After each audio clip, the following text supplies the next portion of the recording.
А тази се забои след като животното, доколкото аз знам, също имам котка, нали, те се мият така нататък. Щом до сега не е дало отражение, предполагам, че явно не е проблем с него.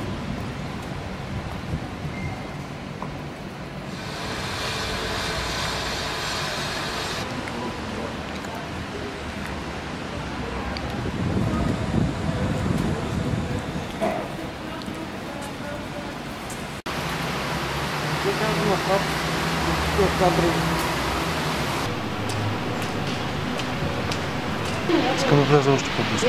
Ще да изчезвам. Дай ще изкараме навън.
Вчера бях първия, който успя да направи снимки на тази зелена котка.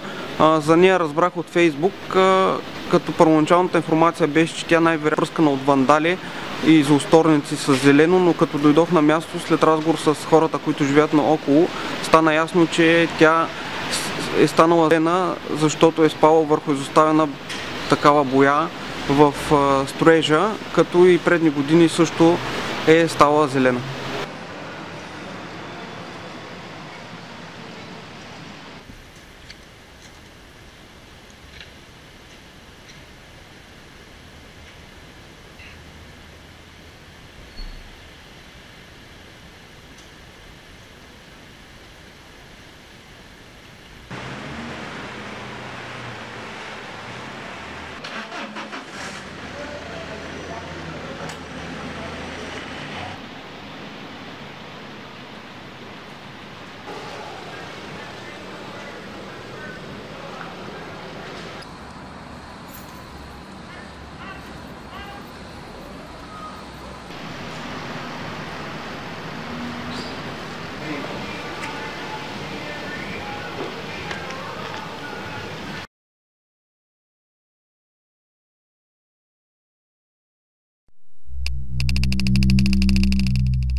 Thank you.